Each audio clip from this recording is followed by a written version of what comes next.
All right, so I've just turned us on. We're live and ready to rock. And so I didn't get to read your full post on the Facebook group, but it looks like you guys are exploring an entirely different problem. Is that right? We are. Do you want me to kick it off, or do you want to wait for other No, people? let's rock and roll. You know, I love being recorded. Yeah.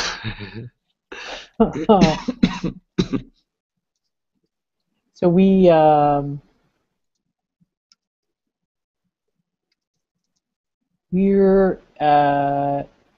exploring who will pay us, Okay. and what we definitely sense a need in the corporate market. So Mm. offering our type of program through employers for employees, and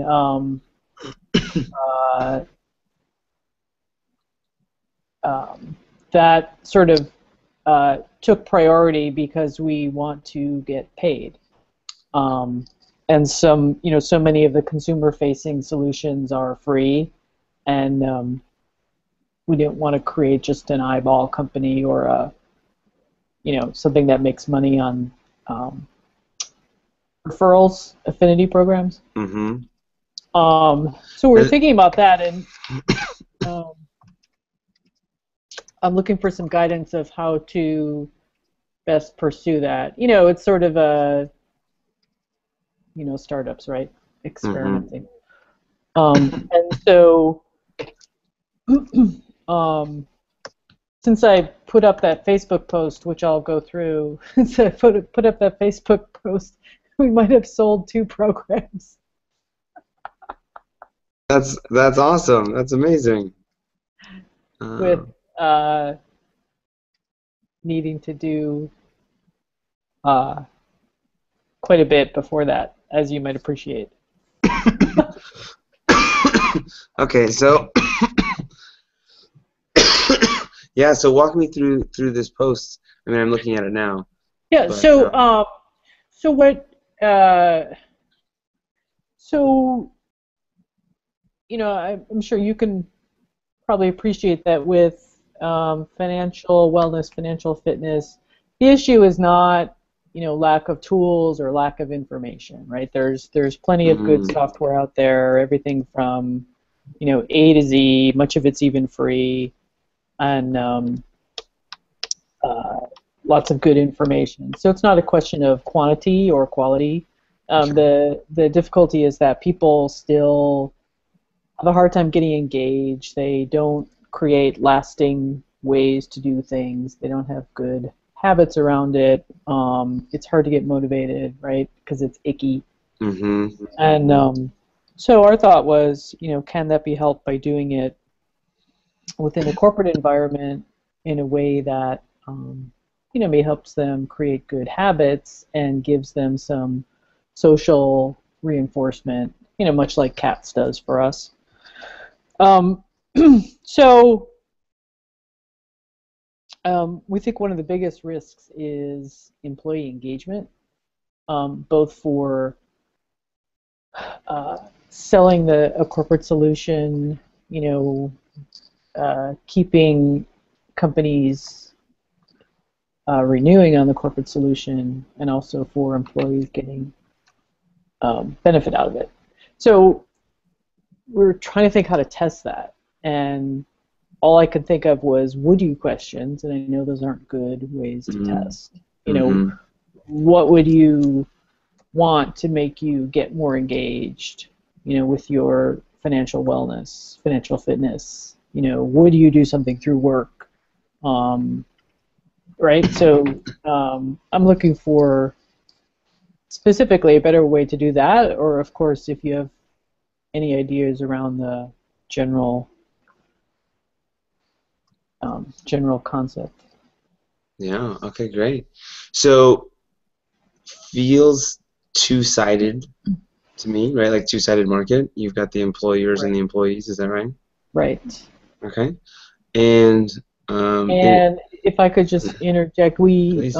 we think the sale may be, um, the corporate buyer is the decision maker for sure, but we think that's very much influenced by the ultimate users. So, you know, I think about how Salesforce.com started, where it was individual users that loved it, loved it, loved it, and they were loving it. And then they went back, you know, they went and said, oh, let's do this as a group, and the groups, you know, got the budget approval type thing. But so we see the, you know, the, going back to what I said, the employee engagement and enthusiasm seems to be the core bit, we think.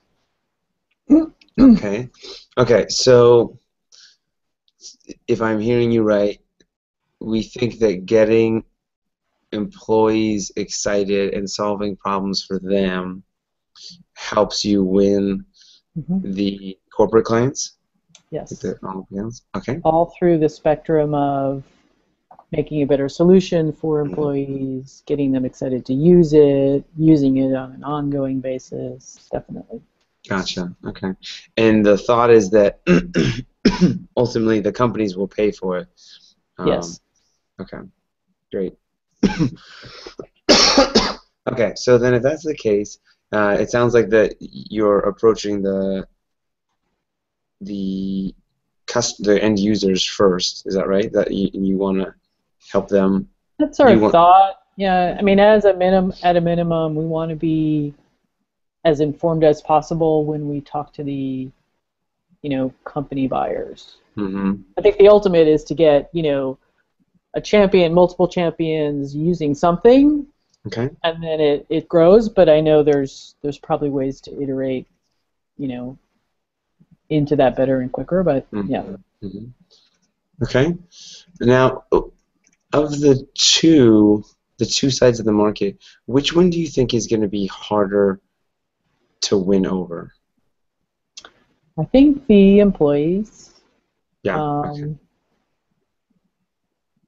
Just because it's a battle for time and attention and engagement, and I found the toughest part is getting people to continue with something and you know, enjoy it. And there's solutions in the market that about 40% of employers offer a financial wellness benefit.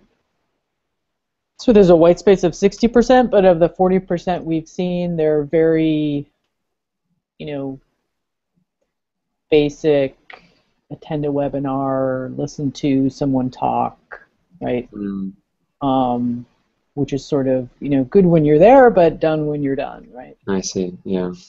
All right. So I think this makes sense that you're going to go target these end users first, and then you're sort of wondering what the heck do we ask them to figure out what if they, yeah, what's your goal in having your conversations with these guys? So I'm not really sure. I mean, our ultimate goal is to solve their problem better than what exists today. Okay. And that's help them meet their financial goals better, quicker, more efficiently, in a way that's more enjoyable. But I'm not sure how to go about that. Well, let me ask one more question. If your goal is to make something that someone will pay you for, does it matter whether or not the employees actually use it?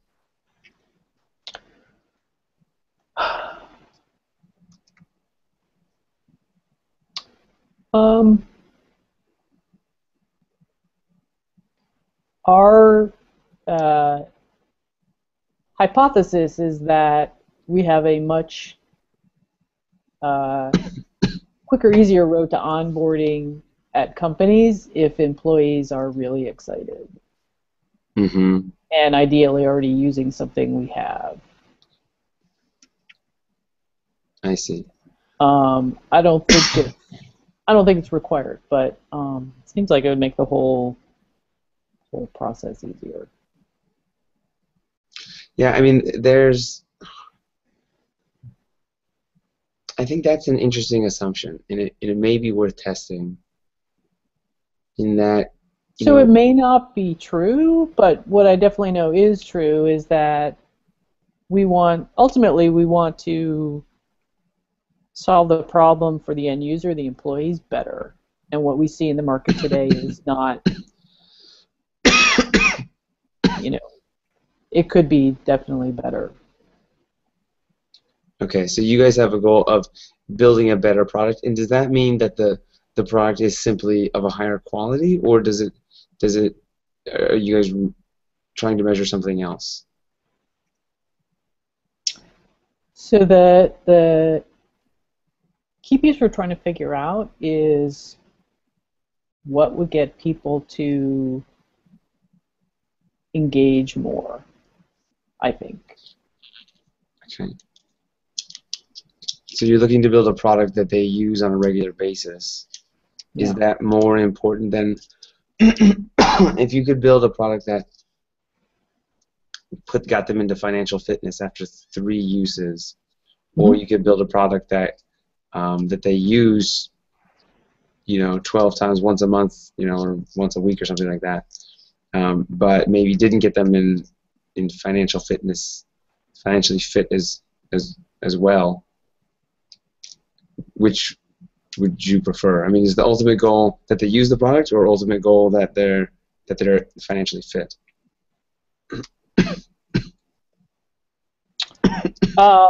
The second one, the ultimate goal is that they're financially fit, but it's kind of a lifetime thing, right? So you can get fit, it's just like health. Just because you go to the gym and lose 10 pounds doesn't mean you never have to go to the gym again. You have to, knowing that you have developed habits to go to the gym 3 times a week and do your cardio and do your strength training. Okay. It's a lot like, health fitness, I think. Okay. Once you learn the tools, you have to somehow have the ability to continue to do those things. I see. And to know when you should, change up your program, or, now you have a different goal. How do you get there, right? Okay. All right. So ultimately, we're looking for increasing financial fitness.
Hey, Okay. Michelle. Sorry about that. No worries. Okay, so I was just asking. Um, So I didn't really hear any of your question. okay, so I was just sort of recapping in my head. I think I've got it.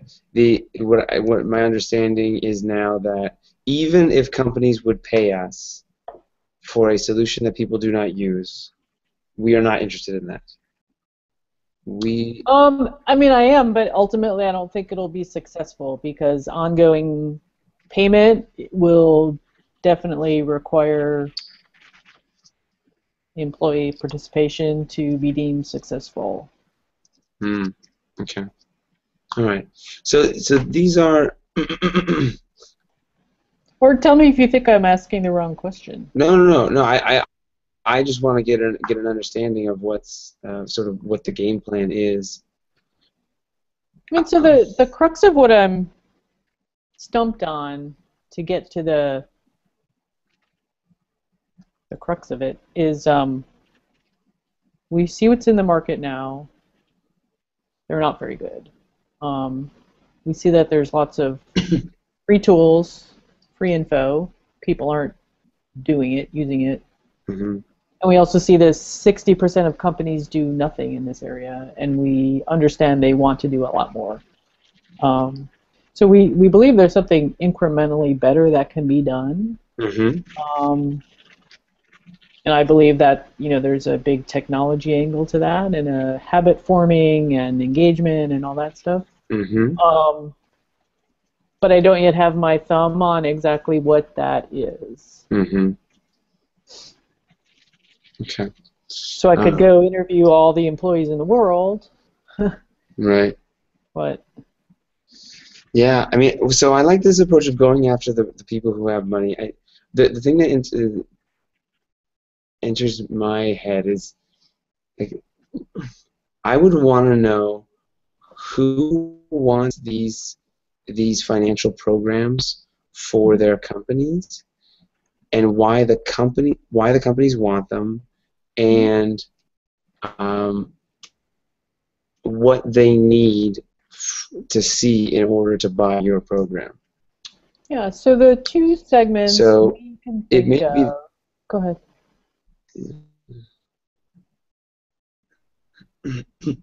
Oh, sorry. What was I going to say with? Oh, because if they tell you what I need to see in order to buy your program is that 2% of my employees are already using your platform, and it makes sense for me to roll it out to everyone else, then great, let's go get those 2% on. Yep. If what they need to see instead is, you know what, I just need to see a great solution, and I will go and deploy it to my customers, my employees, Yep. then we're going to take a different route. We're going to come up with a different story.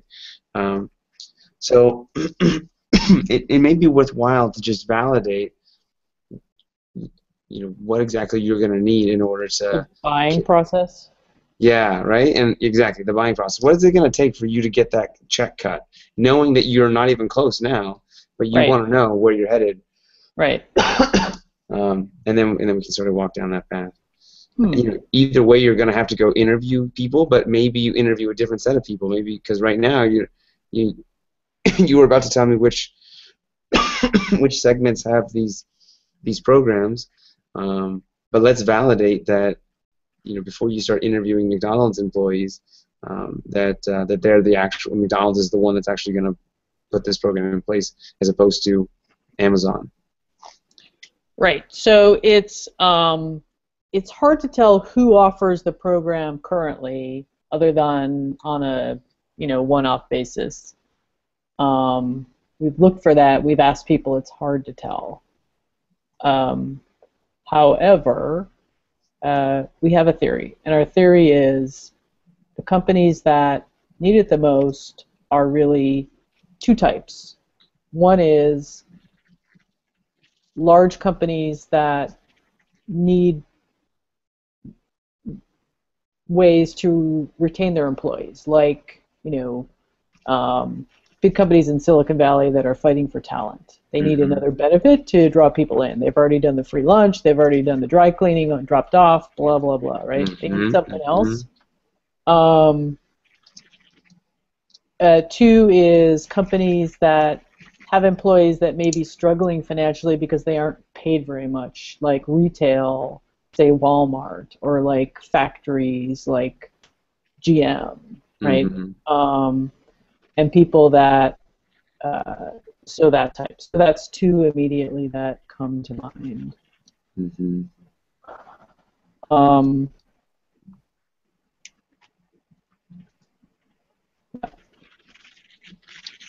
Yeah, so, I mean, obviously those segments are so different, and the employees and the problems that they have in those segments are going to be vastly different. One strikes me as like, I can't pay my bills, and the other is, how do I get 10% ROI on the amount of money that I have, sitting in the bank? But at the core of it, both of it is financial education. So if if you're a great engineer at Google, personal finance probably isn't your forte, right? Similarly, if you can't have trouble paying your bills, you still may not have, great learnings in personal finance. So it's different for sure, but there are some similarities. Yeah, no doubt. I imagine much of the solution will be similar, but but the way we describe the problem that we're solving and is going to be so different, I think, right? Like, so, sorry. But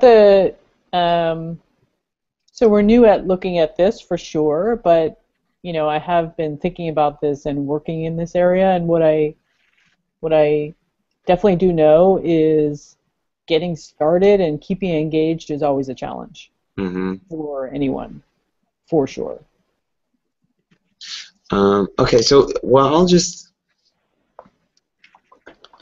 so what do I want to do? I want to make sure that your efforts talking to these people are going to be fruitful. So I think and because these companies are so different, the Walmarts of the world are so different than the Googles of the world. Finding out what they're going to need in order to put your program in place, I think is going to be, that's the first place I would start. And then once I figure out, should we be interviewing Walmart employees or should we be interviewing Google employees, to understand what their problems are? Because I mean, I worked at Microsoft for 5 years. The number of people I know, and I worked at Boston Market, so at one time in my life I've been in both of those segments. The people who have money problems and know they have money problems don't work at Microsoft. Right? Well, they do have money problems. They have a different set of money problems. I've got this pile of money, right? Like, how do I make the most of it, right? And that's a big thing. Like if you want to talk about a benefit that I would have been excited about at Microsoft, it's like, oh my gosh, you're paying me all this money and you're going to give me a financial advisor for free? Like, that would be awesome. Because but I don't have I don't have budget problems. I don't have like willpower problems. I don't have any of those problems.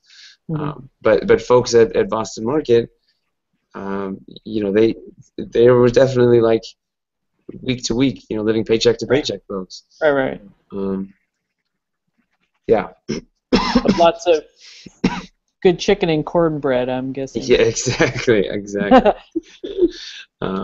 So if we start there, then do you have a sense of, and do you have a sense of whether or not you'll have a better bet replacing an existing financial fitness benefit in a company, or are you think you're going to have to target folks who do not have a financial benefit program at this point? You know, I don't know. My sense is adding is easier than replacing, just because I don't know. You know, if you have something, you've checked that box, and I think there's a sort of PR value in checking that box for companies. But I don't know. Yeah, this is going to be really interesting, right? Because to that point specifically, the PR value, they really may not care if people use it. They may only care about the PR value that they can offer it. Well, I think it's a great recruiting tool. But you know, I think it'll be really interesting to have that conversation with them, because it'll tell you how good does your product actually need to be. Maybe there's a reason why all these products suck, because companies only want them so they can have PR value. They don't actually care if anyone uses them. Yep. Well, yeah. So yeah, and so I think you could have different customer segments even within, right? Like the one customer segment, the people who are using a financial benefit, financial education benefit, who are unhappy, and then people who aren't using one. Like those would be two different customer segments. Yeah. And then as far as like, are you able to, like, if you went to Monster.com and searched the different high-tech companies, would you be able to find the benefits? So I've done that before, and what I found is you can find them at a high level, but we can't find the level of detail that we're looking for. It's actually really, really hard to figure out who's offering what, and it's almost like they don't want to share the detail. They'll say something like, you know, I did that. I was underwhelmed with what I found out in it. I did it a few different ways, and I asked experts, and yeah. I see. Yeah. So then maybe the behavior that tells us they're in that customer segment is simply that they have X number of job postings on Monster. Because what we're looking for necessarily is like the problem that they're facing, and if the problem that you're solving makes it easier to recruit, right? A behavior that indicates that they have that problem is having a bunch of job openings. No. Yeah. Well, I mean, or they're growing quickly. I don't know. Right. Yeah. Either way, you know, if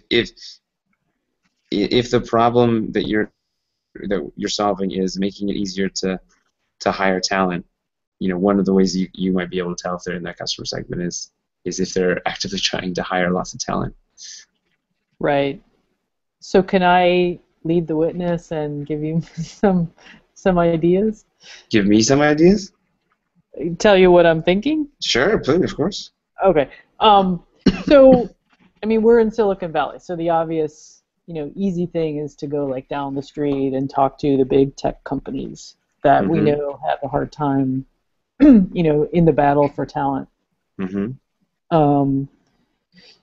in my mind, so I get your point, ask the buyers what they need, and I'm sure there's more segments, but those two obvious ones, or those two, to us, the two I mentioned are the two obvious ones, the, you know, sort of Boston Markets of the world and the Microsoft of the world. And we just, you know, our access is to the second one, the big tech companies. Okay. So you know, I think they both have needs. I think you're right that they're different type of needs. Clearly, our access is the big tech companies. Cool. You know, that's like no-brainer. You know, that's like in 10 minutes. Awesome. Well, for employees, not necessarily for HR. I see. So in terms of any sort of interview or testing, definitely when I look at this, the big 10 companies are, much easier for me, much easier for us. Great. So my suggestion would be to look at that first. Yeah, I love it. I think that's spot on. Okay. And just to tell you a little more thoughts, if I may. Sure. So we're very leery about approaching the ultimate buyer before we're informed about what our solution would be. We think our best buyers will be the medium to large companies, Okay. and so the way I approach things may be correct or not, but I just go after the customers I want. So if I want Fortune 500 companies, I'll just go talk to them. Great.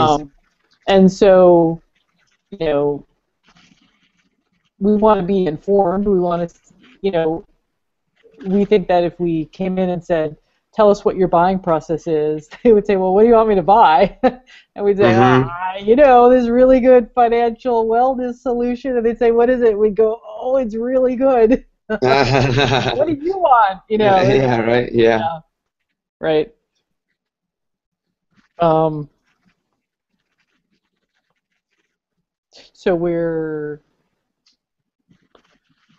So one thought I had of how to do that is to identify our possible customers, go talk to them directly, go talk to who we think is the ultimate buyer, which would be the individual in HR or benefits. Okay. And one idea I had was to do problem interviews, to say we're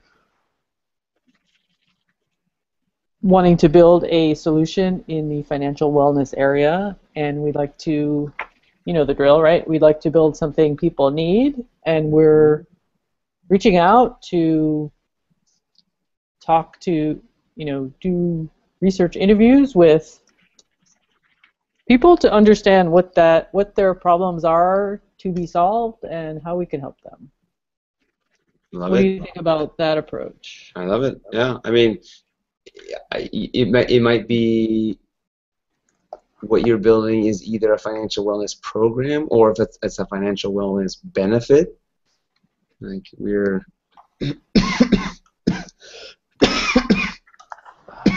the word benefit may trigger something for them that makes a little more sense to an HR manager.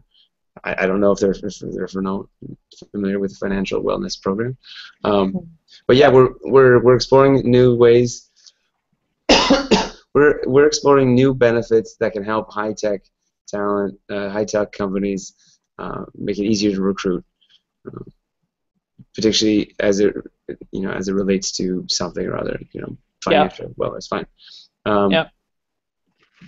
We're early stages, but we'd love to get your feedback on what we're thinking, and yeah, I think you got it. I think that sounds great. Okay. Is that too indirect? Well, I know this is. Yeah, I mean, yeah, make it as direct, or I wouldn't worry too much about being overly direct. In that, like with B2B, it's a little less of a problem in that if you end up striking it. So the reason why we don't want to be indirect in general. The reason why we don't want to be direct in general and spoon feeding is that we might be given a false positive, right? The false positive being like, oh yeah, no, financial benefits totally something we're looking in. I would definitely want that. Yeah. But the truth is, you're building this anyway. It's not as if you're going to pivot from a financial wellness benefit to a better dental plan. Like you're never say never, Justin. Okay, well, if that's true, then maybe we do want to open it up.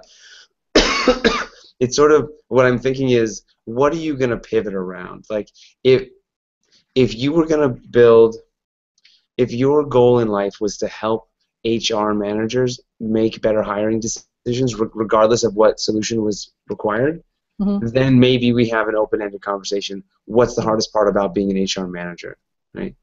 I get the sense, and please tell me if I'm wrong. My passion is to help people level up with their financial lives. Okay, so fair. Like, so, okay, great. So we don't want to like beg for leading questions, but we Right. want to, if you need to if you need to say a financial wellness benefit in order to get the interview, then fine, say it. When you do the actual interview, you can ask them what sort of things have you done. Say, hey, what's the hardest part about hiring? Oh, blah, blah, blah, benefits, competitive market, blah, blah, blah. What sort of steps have you taken to to level the playing field or give you guys an advantage? Oh, we've been adding a bunch of benefits. What kind of benefits? Oh, we've done, wellness screenings and financial screenings, blah, blah, blah, blah, blah. It's like, okay, great. These people are actively seeking a solution. So, yeah, I How do wouldn't. we how do we know if they're seeking a solution for financial wellness, though? Well, we don't really care, and I don't think in this case, whether or not they're looking for financial wellness in particular. They'll tell Yeah. you. I mean, you can ask them. But if they're if they're actively looking to add benefits to or add or improve their benefits offering so that they Right. can be more competitive, then boom, like that's the problem you're solving. Oh, hey, I'm helping you be more competitive, and I'm doing that by. But no matter what they're doing, if it's like, hey, we have more morale events or we do hackathons or whatever, as long as Right. their problem is really hiring and you think that that's the problem that you can really solve, Right.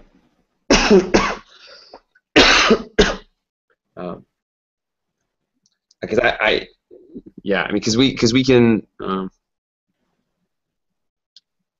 Anyway, I'm getting a little excited about it just because I know how many nerds out there like are obsessed with financial efficiency. Like how many people are both programmers and like wannabe stock traders, right? And it's Funny. yeah. Yeah, I mean, we all have written, I'll send you the video of me like analyzing a bunch of stock stuff I to would figure love to out. see. Yeah, what was it? What was it called when you dollar cost averaging? Where I was like, trying to figure out if dollar Excellent. cost averaging was actually like worth doing, and it like when I'm in my analysis, it totally wasn't. It was like, no, just shove all your money into the market as soon as possible. I love that. Yeah. So yeah, there's a big need for that, at least in the nerds category. Yeah. Well, so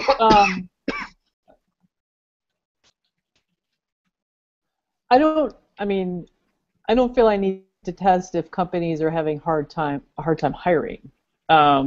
I mean, we're here in the Valley. We know, we live there every day, right? Our friends work there. It's in the paper. Blah blah blah. So, are you suggesting that that's just a leading question to get the discussion going? Because I don't really need an answer to that. I No, feel like that's fair. I think what's more interesting is this. I would have these conversations so that I understood the language to use to describe my solution to their problem. Okay. Because you're right that this is not that they have this problem, we know and we're confident, but what the information we want is what is it going to take for you to cut me a check? Yeah. And to do that, we have to have the solution interview, and to get the solution interview, we have to know what language to use to get the solution interview, right? Right. So this conversation is going to set you up to say, hey, great, can I have a follow-up meeting because I think I understand how we can help you solve this problem, or one way we can help you solve this problem, and then you just parrot back all the language to them. They get really excited about it, and then you say, okay, great, you're excited, you think this is going to solve your problem, help you solve some of your problems. What is it going to take for us to get this implemented? And then they're going to say, oh, well, they have to get X number of employees using it, or I got to get so-and-so bought in, or whatever. Okay. So you think that has to be 2 steps, 2 separate meetings? Well, okay, so... You guys are B2B, it's weeks to schedule, we don't know a ton of the decision makers. So this is going to depend, I think, on your ability to take information you've just heard and change your pitch to incorporate what you've just heard. Okay. Something tells me you have the brain capacity to do this. So I feel like I'm much better at customer development now from being in your program. Thank you. Cool. So I feel like I'm much better prepared to do something like that. So I would like to try it, just because I know with B2B, like I said, flow, scheduling, calendar, summer, vacation, Yes. we're going to be ready to poke our eyes out. That's a great call. All right, yeah, go for it. Yeah, do the 1-2 punch, especially because you know what you're going to build anyway. But just make sure that you are selling a solution to the problem that they have, not whatever you came to the table with. Okay.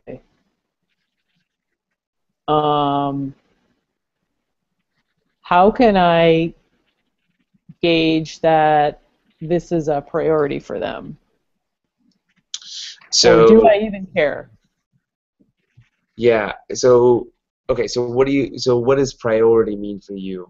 Well, so I don't want a false positive. I don't want to say, hey, have you thought about a financial wellness solution? What's your problem in getting that going?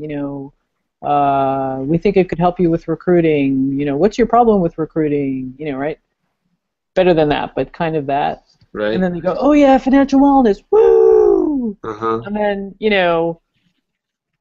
whatever the follow-up is, hey, here we are, and we have our solution, and we would like to engage X% of your employees because you said that's important. Can we try something out? And they go, not really caring about financial wellness. Everything I told you was true and correct, but it's so far low on my priority list, right? Right. Okay, so based on the questions that we use in this interview script, what do you think is the answer to that? How can you tell whether or not that's a priority? So what I do is I don't know that I do this very well, to tell you the truth, but I ask people to rank things. So one way I might do it is to say, of all the potential benefits, what are the potential benefits you thought of offering? And if they don't say, maybe you prompt them and you say, okay, can you please rank those in importance to get those priorities for you to get them at it? I don't know. And then if they go, oh yeah, so I think 5 are important and financial wellness is last. You go, right? I don't know. I don't think that's very good. What ideas do you have? Yeah. I just don't want to have a great discussion, but it's not really something that's a priority for them. Yeah, no, that's a valid concern. The way that I understand whether or not something is a priority is I am trying to measure, are they actively looking to solve this problem? Yes. And we got to keep in mind that the problem for them most likely is not going to have anything to do with financial wellness. Okay. The problem is going to be all about hiring. And ideally, one of the things they're doing to improve their hiring is increasing their benefits. Yes. So if that's true, I might ask, what are you doing to improve your hiring? And what I want to hear is that they're doing something. Ideally, adding to their benefits package, because if they're adding to their benefits package already, or they've done so recently, that tells me that this is a priority for them. Right. Or solving the problem this way is a priority for them. Right. Then I would ask them, when's the last time you changed your benefits package?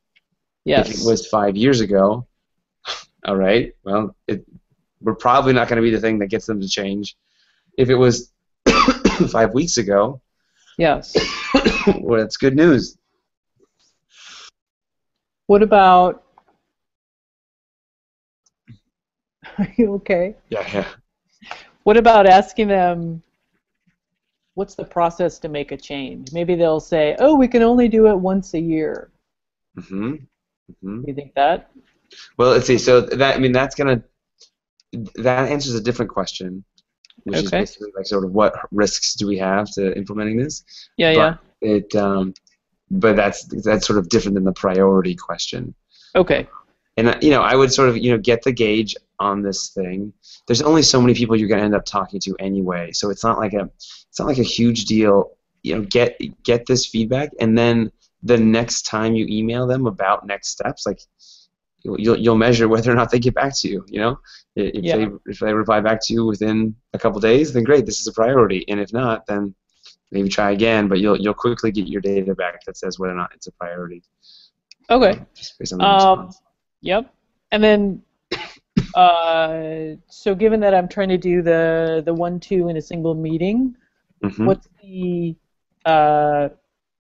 the departing, comment, and what's the call to action, for lack of a better word, but how do I end it, right? Do I end it with, hey, we'll let you know what our solution will look like, and then if, to get your feedback on that, or, what do you think? Yeah. So at this phase of the conversation, if they're bought into the solution, then I ask them, basically we're partners now. Like, okay, fantastic, we want to help you solve this problem. We both think we can solve it. What's going to stop us from solving this problem? So what hurdles do we need to overcome in order to make this thing happen? And now we're sort of on the same team. And they might say something like, well, I need to see that it will actually increase my hiring rates, or I need to see the program, or I need to get so and so to review it, etc. So that's where my list of next steps comes from, is what's going to stop us from solving this problem together. Thank you. I was asking more logistically, how do I end the conversation of the meeting? Oh, I see. Well, okay, I guess. What were your thoughts on how to end the meeting? I mean, my inclination would be, I mean, rightly or wrongly, I'd probably say, do you want to be part of our beta program? In a very sort of loosely structured way. What does that mean? Oh, we'll work with you, and So my instinct would be, if they're excited, start to engage them. Don't wait a month or 3 months to come back and do something really formal. Just somehow get them to be our partner, get them to help us figure it out, get them on the same side as us. All the companies, the B2B companies I've been involved with that have done that well, have early champions, and they're not customers, they're partners, right? And we're solving it together, and we want to understand what you need, that sort of thing. And I've been part of efforts like that have just executed brilliantly, right? To the point where the customers are, early customers are telling other customers, right? Oh my gosh, this is fantastic. Can I do a video for you?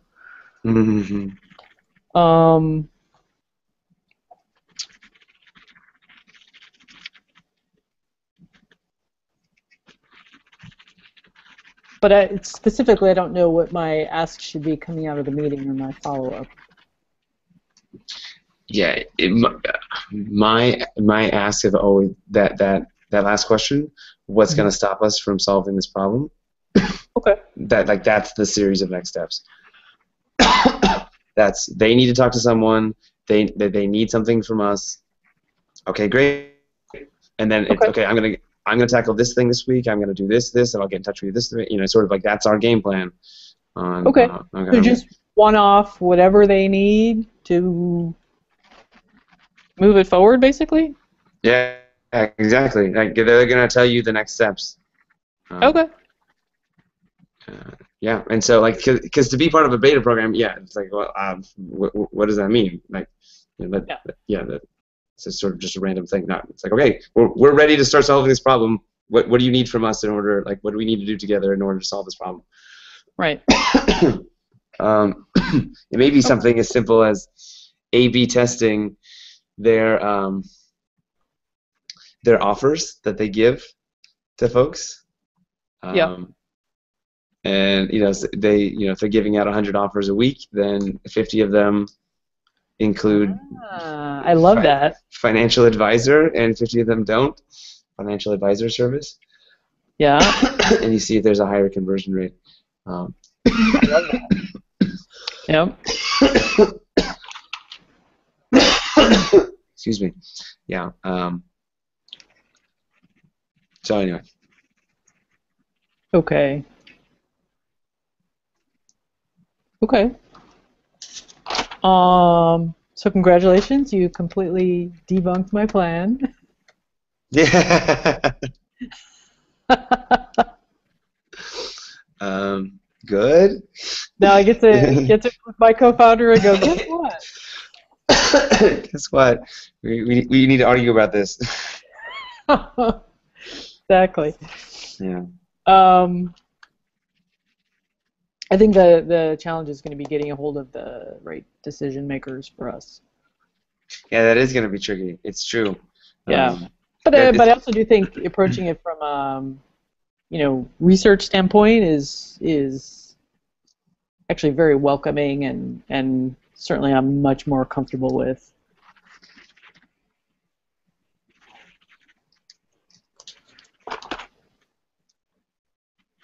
Oh, you're much more comfortable with right. doing research. I see. Right. Yeah, and ultimately you're going to have to find these decision makers anyway. Might right. as well do it it's a good now. Test. Yeah. Right. Yeah, because maybe they don't care, and we'll figure that out really quickly. Right. Okay. All right. So thinking about the next version of Cats and like co-founder stuff, I've been really trying to think about how do we accommodate. Oh, sure. Yeah.